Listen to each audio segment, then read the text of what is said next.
Hey, what's up, everybody? BDL 44 coming at you with another video. All right, so the Los Angeles Lakers are starting their offseason plans, and of course, the rumor mill is starting to shake a loose with some of the things that they think the Lakers may want to do. Um, Trey Young is the name that immediately has hit the rumor mill in regards to the Lakers, and I'm very interested to see how they're gonna pull that off if they're serious. Do I like Trey Young enough to invest in him at his contract? Yeah, 37 million 5 years is solid for who he is and his age. That's all fine. Do I love him as a piece? Not really. Not based on what I've seen. He's amazing. Don't get it twisted. He's an amazing superstar. Ain't no question. He's definitely the type of dude you should welcome to your team. And I think if I'm being honest, anybody should really want Trey Young on their team when you know exactly what he's capable of. But that's not exactly what I'm referring to. More so, it's about, okay, if I'm getting a superstar, is he the superstar? And I don't think so. Not with what I've seen in Atlanta. Sometimes he just does stuff that just demoralizes the team because he's gonna take a lot of shots, and it's one of those situations where it's like some of that parity that we got used to this year, guys being willing to sacrifice buckets. He ain't at all. He gonna take 30 shots, 35 shots. Maybe they go, maybe they don't. He'll get his assists, but it's like Westbrook assists. He gets them off of, you know, his dribble penetration, his teardrops, and various things that he creates. He's not really looking to do anything for nobody else a lot of the time, naturally. So I don't know that he makes guys better, but he can be a one man band. And if you get him right now, you're definitely going to get his best years. Um, and so that's what I think of Trey Young. He's phenomenal. He can, he's already proven he can get his team deep into the playoffs. That's already been proven. Uh, but you got to build properly around him. I'd like him next to AD, so that's not a problem. Um, but it seems like they're gonna have to trade D'Lo to get him, and I just don't know how the heck you do that because D'Lo's obviously an unrestricted free agent. Um, and then there's seven more extra $1 million on top of his contract you have to account for, and the guys that we have with those contracts are also free agents. So it's like we got money to sign him if we clear up these guys, but you have to do sign and trades, and I don't really know why Atlanta would be inclined to do those sign and trade deals. Um, Now, if we're the thing about it is the way the salary matches up is if you keep Austin Reeves at $7 million, you could trade him. But it's like, why the hell would I want to do that? First of all, he's going to get paid, so that's not even possible.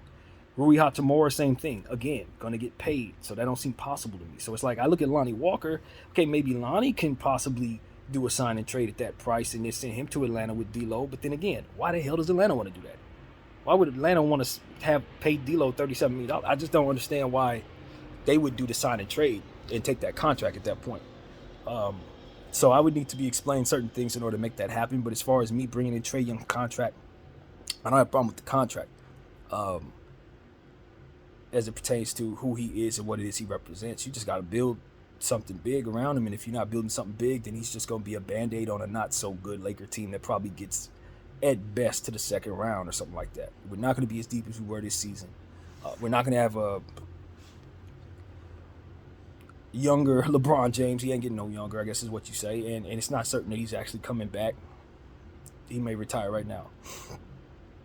I don't actually think he is. I think he's going to want a last stand. But someone said that he might take a year off and then come back when his boy is ready to play. That's up to him. I don't see why that wouldn't be an option if he's tired and needs a season off. But I don't know. I mean, the question is can the Lakers build a good enough team to make it worth his while to come back and play another season with this team? And the answer is only time will tell. But if you bring Trey Young to this team, I don't think that's the greatest fit for LeBron James. I really don't. I know he can be that scorer and that go-to guy, but I don't think it's going to be as seamless as Kyrie Irving. I just don't. Trey Young is um, he's a volume dude, and he's immensely talented in different ways than Kyrie. And so Kyrie is ISO king. I think Trey Young is more so a one man band.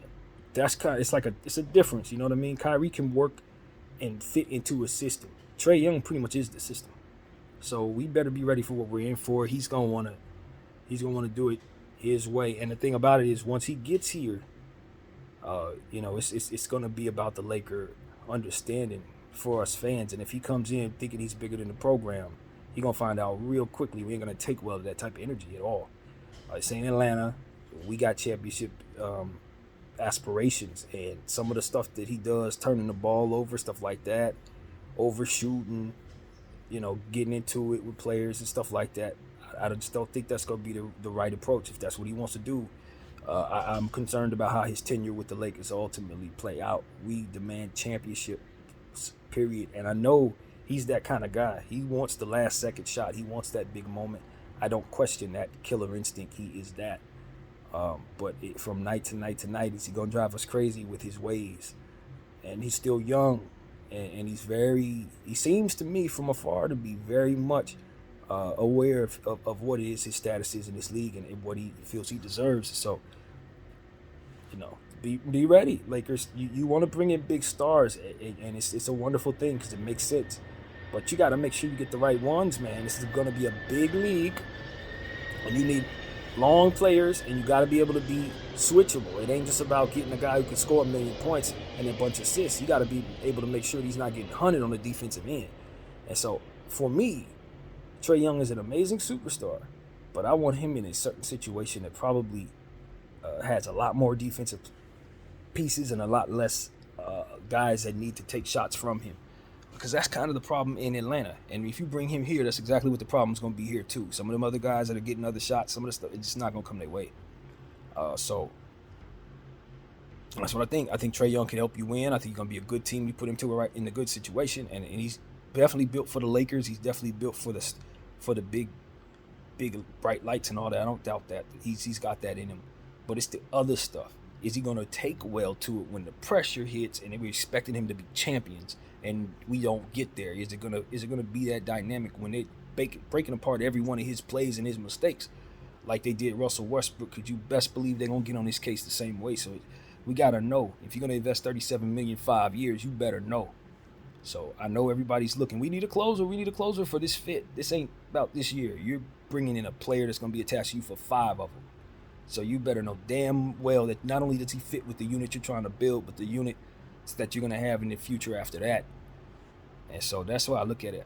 I don't think it's going to be hard to retrade it if we want to, but you never want to go down the path of thinking you have to retrade a contract like that. You better be damn sure you want to keep it. We went through that with Westbrook. Don't do it again. So for me, it's like, look, I like the idea of bringing in another killer. Obviously, he has the Kobe GG connection, so I think the Lakers are enamored with that. I'd like us to get away from that kind of corniness, to be completely honest with you, even though I would love to bring Trae in for different reasons. Don't let that be the driving force behind why he comes to the Lakers. It's absolutely asinine if you're thinking that way. You got to make sure the pieces fit on the floor. And the mistakes that we made in this season put us in a position to where we didn't have pieces on the floor, and it kept us from being our best selves. Minutes mentality, superstar ego nonsense. I'm telling you, it doesn't work anymore. It doesn't work anymore. And a lot of teams are going to find out that ego, superstar, that stuff don't work. Guys can be immensely talented, but they got to be ready to do what it takes to sacrifice, or it's just gonna be something that the media attacks. That's basically how that ends up equating. The media is going to make them a scapegoat for any mistakes that they otherwise they otherwise make in the purple and gold, trying to be our superstars. So we better be ready for that, man. We better be ready, especially if Bron leaves. So that's what I have to say about that. I know the Lakers have to keep their brand. Obviously, if Bron's going to retire, you want to make damn sure you have a showstopper in place. And Trae is definitely going to help with that. So I don't have any doubt about it. I just want to make sure that people know that he's a smaller dude. He's doing a lot of teardrops. He's heavily relying on the whistle for him to get what he wants. And he's going to be one of the best in the league at drawing those fouls. So he's definitely going to help us there. And, we got to assess how good we are defensively when you consider if you plan on keeping Austin Reeves and having him in the back court, we're going to be significantly hampered in certain situations defensively. We're going to be awesome offensively, but some of our defensive identity is going to be taking a back seat if that's going to be our back court.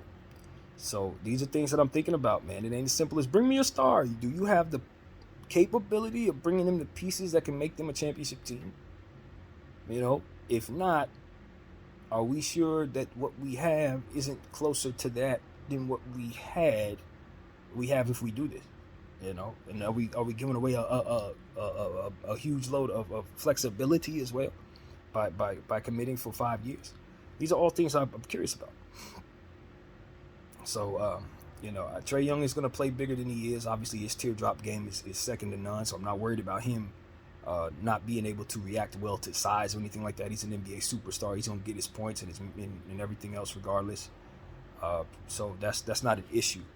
It's just whether or not his game is really going to lead to us winning when it matters most. Without the defense and being reliant on the whistle, the Lakers tend to not get that whistle unless we're a driving basketball team. You know what I mean?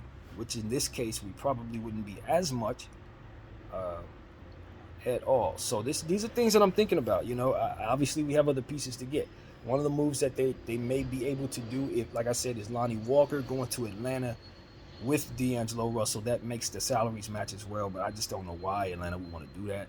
They're probably going to want Rui. They're probably going to want Austin. And like I said, those guys are free agents, so I don't know how that works. So far be it for me to tell you the way that this is actually supposed to take place, but I'd imagine it should be very possible if it's being reported like this. So if it only takes D'Lo and maybe like Lonnie Walker or something like that, or however you can equate $7 million, I don't have a problem with that.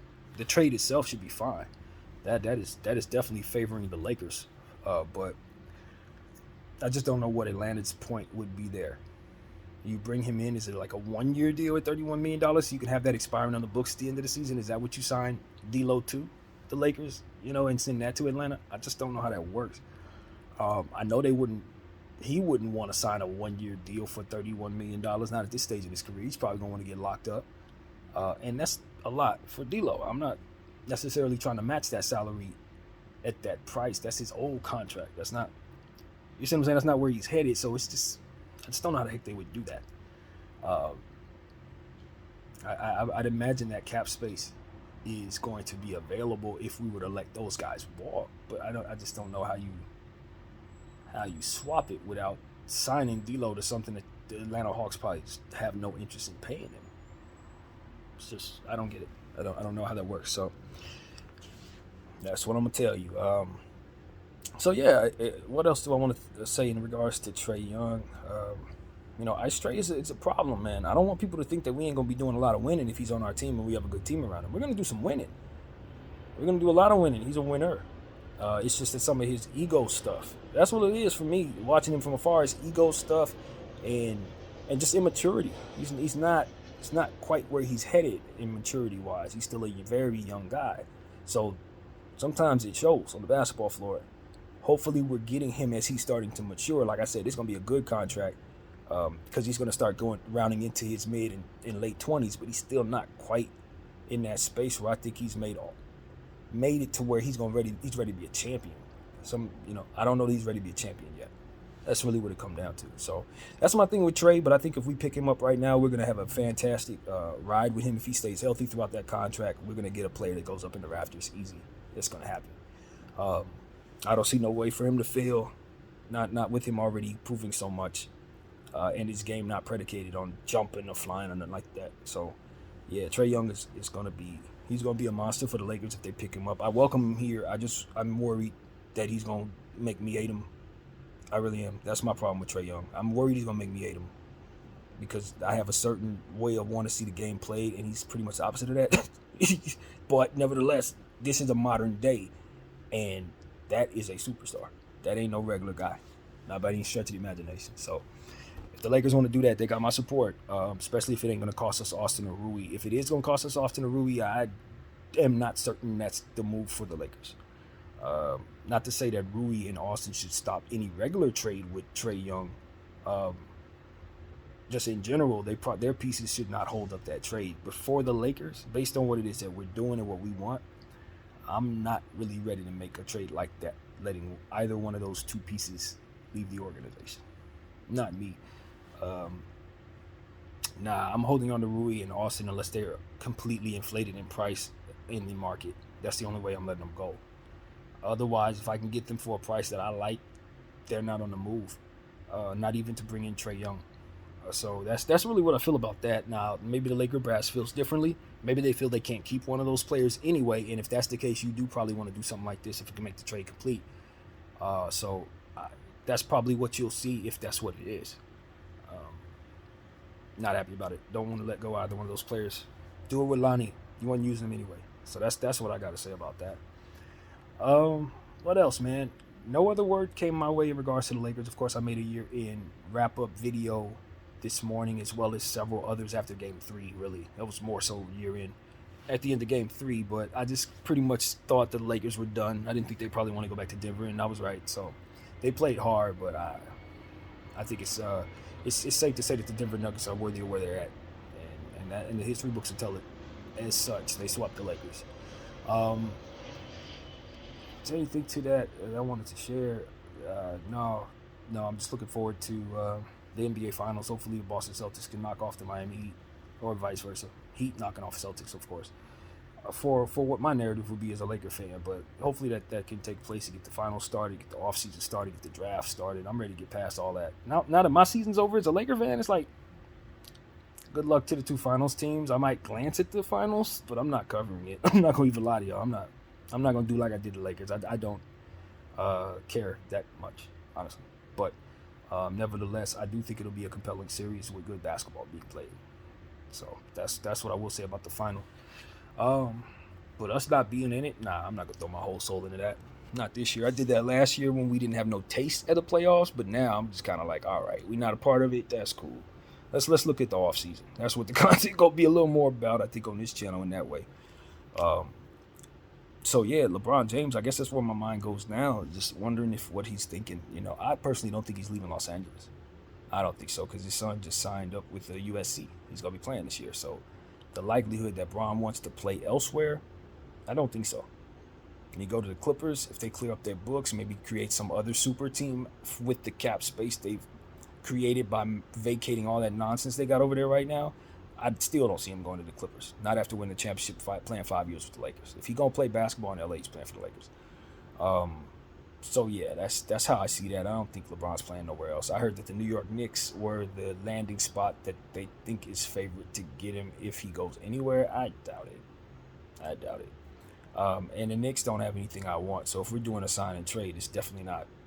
It's not gonna be for anything but picks, and they better be ready for that. I don't want no R.J. Barrett. I don't want Juju. None of that. If you ain't gonna give us Jalen Brunson, don't even look at us without the picks in your hands. That's how I feel about the New York Knicks. And they got pieces I want that they can throw in the trade, like a Obi Toppin or Quentin Grimes, but I don't expect they want to get rid of any of those guys.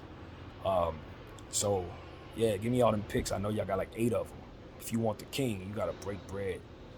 But I don't think they want to do that. I don't think he wants to do that. I don't see why he would go to New York. To be honest with you, man, if I'm LeBron James, I'm really assessing how my body's going to react to whatever surgery is necessary with the foot.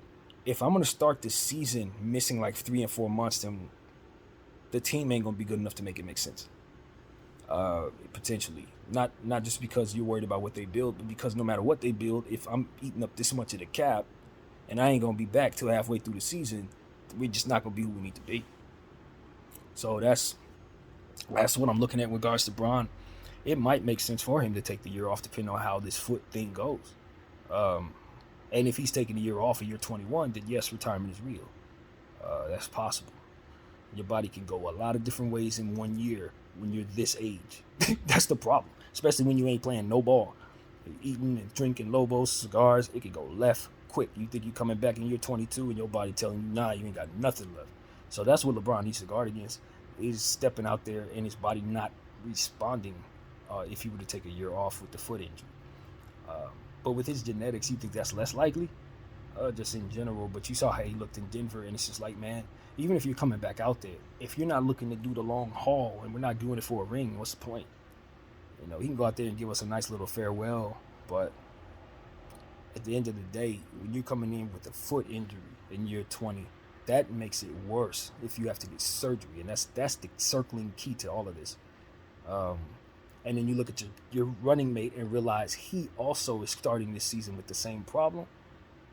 We'll have to likely get surgery. You think about all that. So this is what it is, man. That's why you play 48 minutes in Game 4. Because you just don't know if it's the last one, man. You just don't know. But as a Laker fan, like I said earlier, I'm very proud of how we ultimately showed up every game and just did what we had to do, made it so that the other team felt us. even if they couldn't necessarily see themselves losing to us.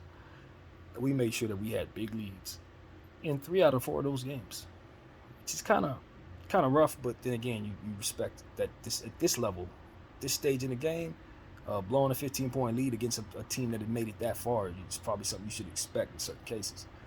Uh, Even if you're really, really sharp, you should probably expect some success to come out of the team that made it that far. So it is what it is, man. We are now starting our off season, and we're dreaming about what our team could look like, and we're a little worried about what the team gonna look like. I'm not gonna lie to you guys. I'm a little worried. I'm a little worried because I just don't know if what the Lakers are looking at is indeed gonna be enough to make them what they want to be, and if it ain't, will somebody just say let's not and then scrap what it is they're planning, and who knows what that means. Um, I know Anthony Davis's play left some people unhappy. I don't know how people feel in the organization, but just listening to fans, some people weren't as thrilled with AD this season. Some people think that it might make a lot of sense for the Lakers to trade him, and I've debated with that leading up to this point, but I made the decision in my mind that I just don't think it makes much sense based on what I'm looking at for the Lakers to move that piece. I just don't. I don't think so. But again, people who knows what the organization is thinking. Maybe they think that something could be better for them if they move on from AD. I don't see it, but I just want to tell people that I think Anthony Davis will be a fantastic defensive player and offensive player going forward. I don't think that we should be down on him in any way. I think he's going to have a better season next year. I think the likelihood he stays more healthy next year could be there if he can recover from his foot injury and get back out there and his fitness, as I said in the earlier video. So, the foot injury throws a monkey wrench in all of my envisioning for this team, because with both of those guys potentially needing surgery, it's just hard to tell, even with the potential moves we want to make, if it really makes sense to make those moves surrounding LeBron James and Anthony Davis. Or would it be best for the Lakers to just see an opportunity to start the rebuilding process, or rather the retooling process, because it ain't really a rebuild for us right now. If we're keeping Anthony Davis, if LeBron retires and we make a trade to get Trae Young, it ain't no rebuild. We expect to be a good team next year. Not as good as Bron would have made us, but who knows? You know what I mean? Trae Young is a great enough superstar, and Anthony Davis is a great enough superstar to make noise.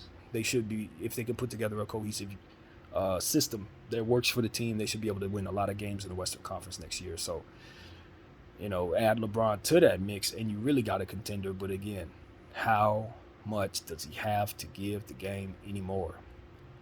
How much does he have to give the game? That's what I have to ask Bron, and I think he's asking himself that. How do you want to do this anymore? Do you want to trek out there and put your body at risk and push around and bang with big guys? As bigger dudes are coming into the league, you're going to have even more physical assignments next season and the seasons coming. I know his son is going to the league at some point, but will your body just let you do it?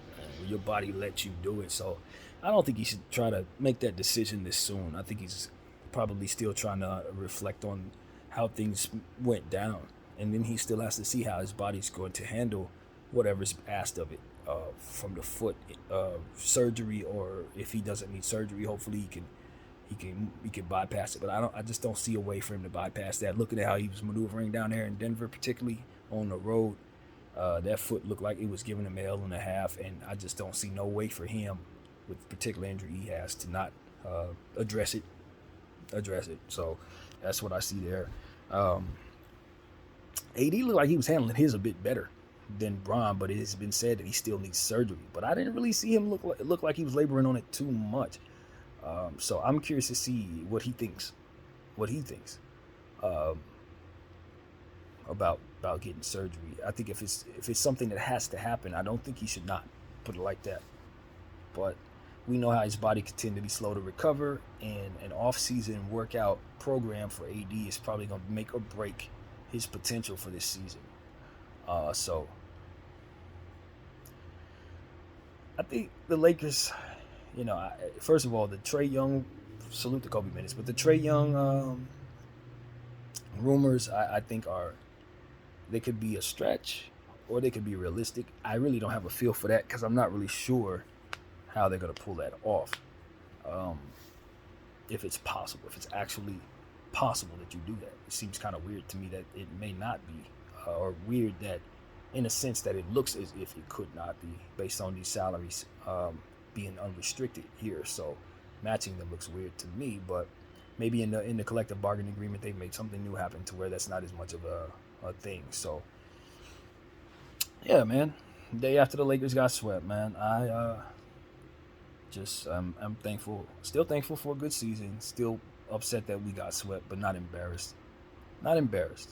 And 9 out of 10 times you get swept, you definitely feel embarrassed. But I don't think so, man. I don't think so.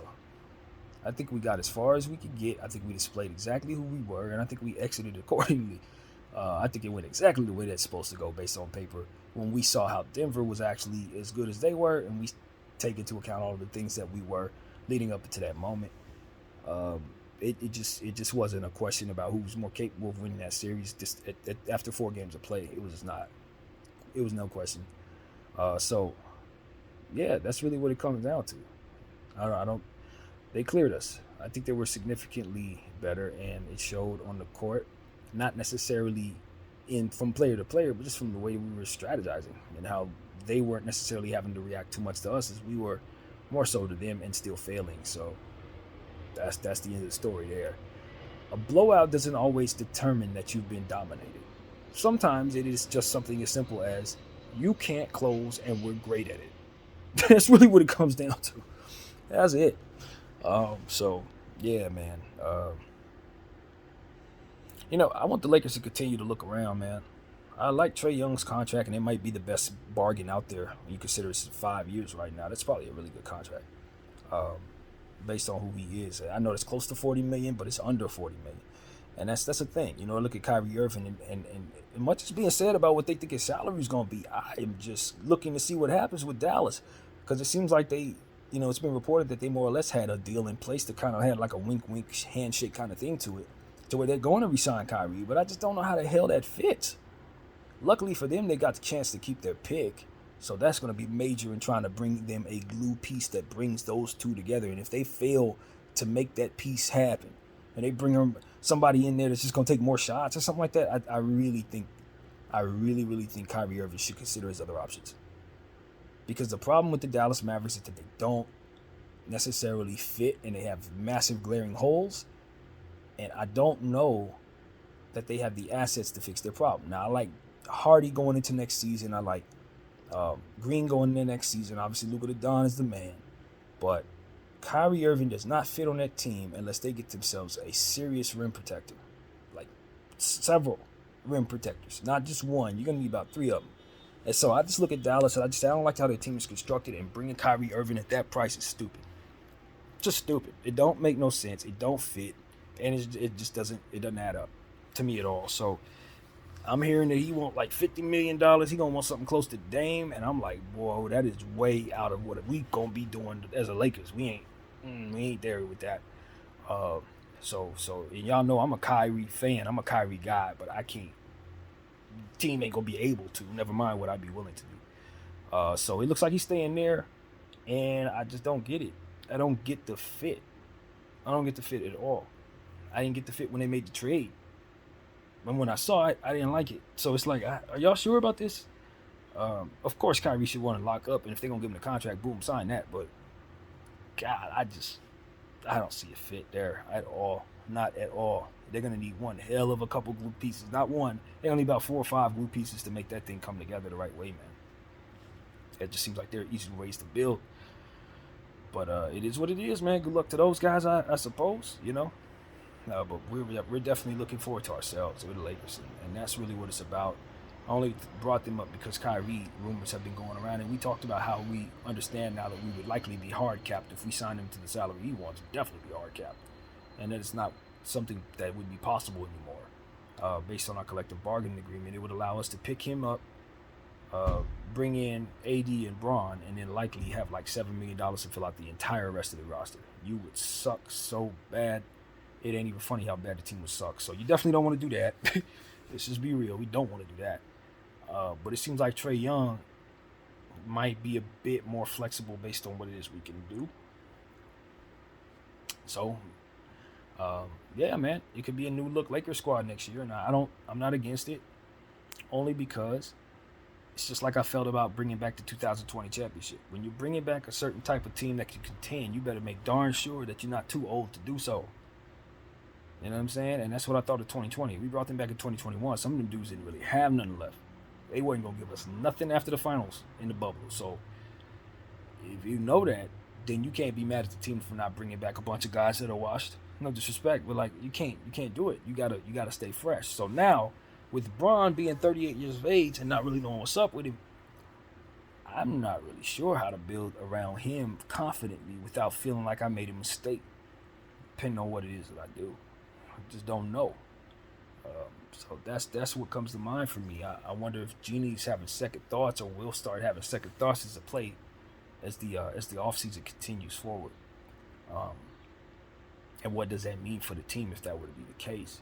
So I don't know. But I do know the Lakers definitely will be upset, have an upset fan base if they don't bring Austin Reeves and Rui Hachimura back. I know that. They'll have an upset fan base. And Trae Young will help, but not enough.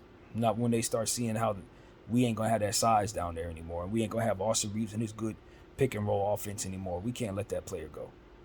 And I like Trae Young, but I'm not 100% certain Austin Reeves won't turn into something just as good as Trae. I ain't certain. You certain? I'm not. I'm not after watching a full season of him, 2 seasons of him. He's one of the smartest players I've seen on the Lakers. One of the most efficient players I've seen on the Lakers. So whatever salary we're trying to play, I mean, some of the shots we're expecting superstars to hit, Austin probably going to hit as he continues to ascend. So we need to be very careful not to underrate Austin Reeves as he continues to get better, while trying to bring in another piece that has a bigger name, who might not actually be that much better than him when it's all said and done. I don't know how good Austin is, but I know he's a lot better than $80 million. This contract, he's going to play that out, and you're going to see how good he really is. And at that point, you'll be glad you have him on contract. So I know other teams know that, and the Lakers need to be wise to not undervalue this player as they're assessing what else they can do for themselves. He's not as good as Trae Young, and I'm not saying that he is, but I'm saying I'm not sure how good he's going to be, and that's one of the smartest players that we have. So we need to know that, and we need to value him as such. And I wouldn't throw him in no Trae Young trade. That would not be what Atlanta receives. So that's really what I wanted to say, man. That's pretty much going to do it for my noon Laker chat. We'll keep on talking about the team as if they're still playing, because I always got something on my mind in regards to the squad. And as we get closer to draft day, we're definitely going to try to do a little more homework on those guys that are in our 17 range, in our 40 whatever range, and we will figure out who makes the most sense for what it is it looks like we're going to become this season. There's no way to know what we're going to become this season, so there's no way to know what's really the best player for us.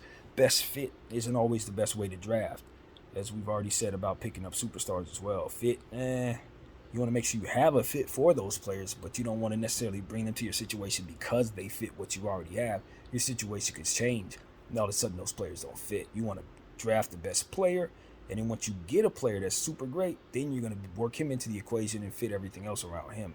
And I think that's the easier way to go. Just get the most talented guy you can find, and if he happens to fit a need, then bam, that's even better. So that's what I see there. So that's it, man. I appreciate everybody for rocking with BDBat44 all season long, and of course, we got a passion for this, so we ain't gonna stop. That's what I got. BDBat44. Peace.